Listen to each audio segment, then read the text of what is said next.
اعوذ باللہ من الشیطان الرجیم بسم اللہ الرحمن الرحیم۔ لاکھوں کروڑوں درود ہو نبی پاک صلی اللہ علیہ وسلم پر اور آپ کی آل پر۔ السلام علیکم ورحمۃ اللہ وبرکاتہ۔ آج ربیع الاول کا چاند دیکھتے ہوئے قرآن مجید کی یہ چھوٹی سی سورت پر لینا انشاءاللہ تعالی گھر میں دولت کا ایسا سیلاب آئے گا کہ پیسہ سنبھالنا مشکل ہو جائے گا۔ گھر کے ہر کونے میں دولت ہی دولت ہوگی، گھر کے سارے افراد گنتے بھی رہو گے تو پیسہ گن نہیں سکو گے۔ پیارے دوستو، ماہ ربیع الاول وہ مبارک مہینہ ہے جس مہینے میں ہمارے پیارے آقا سرور کائنات صلی اللہ علیہ وسلم اس دنیا میں تشریف لائے۔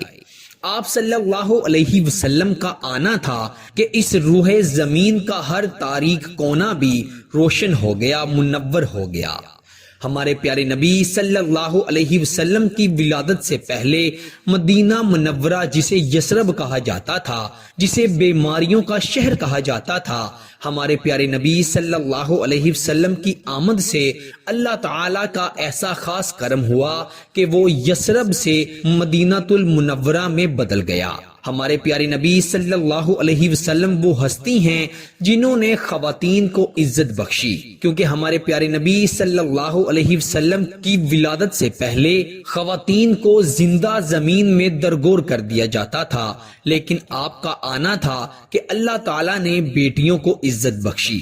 میرے پیارے دوستو، ہمارے پیارے نبی صلی اللہ علیہ وسلم کی آمد کے میں آپ کو کیا کیا معجزات سناؤں۔ ہمارے پیارے نبی کی آمد تو وہ آمد تھی کہ ایک سمندر کی مچھلیاں دوسرے سمندر کی مچھلیوں کو مبارکباد پیش کرنے گئی تھی۔ جب ہمارے پیارے نبی صلی اللہ علیہ وسلم کی ماہ ربیع الاول میں ولادت ہوئی تو اللہ تعالیٰ نے ایک زندہ معجزہ ایسا دکھایا کہ جو حاملہ خواتین تھی، اللہ تعالیٰ نے اس مہینے میں تمام حاملہ خواتین کو بیٹوں کی نعمت سے نوازا۔ ہمارے پیارے نبی صلی اللہ علیہ وسلم وہ ہستی ہیں، جب قیامت کا دن ہوگا تو ہر نبی نفسی نفسی کر رہا ہوگا، لیکن ایک دم سے آواز آئے گی، یا ربی امتی امتی۔ ہر نبی سوچ میں پڑ جائے گا، پریشان ہو جائے گا کہ آج تو ماں بیٹے کو نہیں پوچھ رہی، باپ اولاد کو نہیں پوچھ رہا، نبی نہیں پوچھ رہے، تو یہ کون سی ہستی ہے جو اپنا نہیں اپنی امت کے بارے میں کہہ رہا ہے کہ اے اللہ میری امت کو بخش دو۔ جب نظر پڑے گی تو سب حیران ہو جائیں گے کہ یہ تو کالی کملی والے، یہ تو سرور کائنات صلی اللہ علیہ وسلم ہیں، ہاتھ اٹھے ہوئے ہیں اور آنکھوں میں آنسو ہیں اور کہہ رہے ہیں یا ربی امتی امتی۔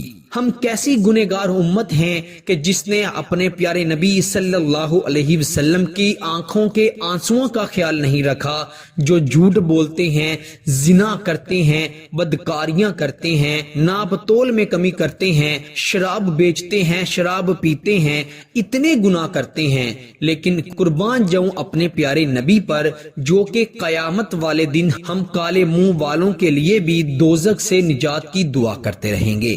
پیارے دوستو، ماہ ربیع الاول کا چاند انشاءاللہ تعالی آج طلوع ہو جائے گا۔ آج میں آپ کو ایک ایسا وظیفہ بتاؤں گا جو کہ نہایت ہی مختصر ترین وظیفہ ہے، اور آپ نے اس وظیفے کو ماہ ربیع الاول کا چاند نظر آنے کے بعد پڑھ لینا ہے۔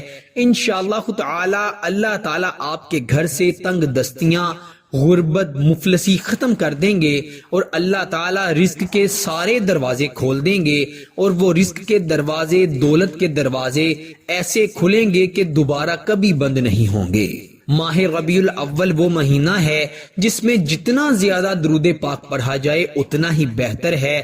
ویسے بھی درود پاک ہر وقت پڑھتے رہنا چاہیے، لیکن یہ مہینہ ہمارے پیارے نبی صلی اللہ علیہ وسلم کی ولادت کا مہینہ ہے، تو اسی لیے جتنا ہو سکے کثرت سے اپنے گھر میں محافل کا اہتمام کریں، لنگر نظر و نیاز کا اہتمام کریں، اور روزوں کا اہتمام کریں۔ اس کی برکت سے آپ کو اتنا عطا فرمائیں گے کہ آپ سے سنبھالنا مشکل ہو جائے گا۔ ماہ ربیع الاول کا چاند نظر آنے کے بعد یہ وظیفہ ضرور پڑھیے گا۔ حضرت علی رضی اللہ تعالی عنہ کی خدمت میں ایک شخص حاضر ہوا اور کہنے لگا اے امیر المؤمنین گھر میں بہت غربت ہے، فاقے چل رہے ہیں، میری دعا قبول نہیں ہوتی، میں بڑا پریشان ہوں۔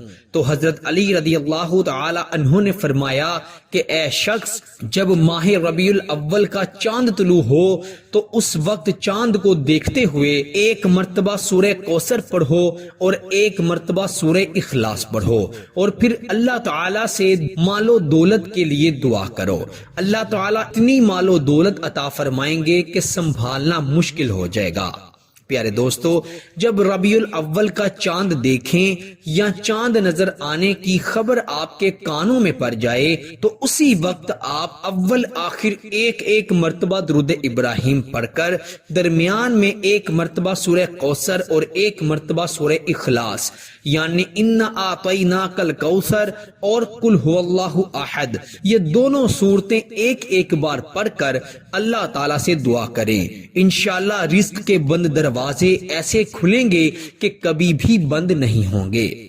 پیارے دوستو، اس عمل کو زیادہ سے زیادہ اپنے دوستوں اور رشتہ داروں میں شیئر کریں۔ انشاءاللہ تعالی غربت اور مفلسی سے جان چھڑوانے کے لیے یہ وظیفہ نہایت ہی مجرب ہے۔ انشاءاللہ تعالی یہ وظیفہ جو بھی پڑھے گا اسے اس کا ضرور فائدہ ہوگا۔ فائدہ ہو تو اللہ تعالی کا شکر ضرور ادا کیجئے گا۔ اللہ تعالی ہم سب کو عمل کی توفیق عطا فرمائے۔ پیارے دوستو، اسی کے ساتھ مجھے دیجیے اجازت، انشاءاللہ اگلی نئی ویڈیو میں آپ سے ضرور ملاقات ہوگی۔ اللہ حافظ و ناصر۔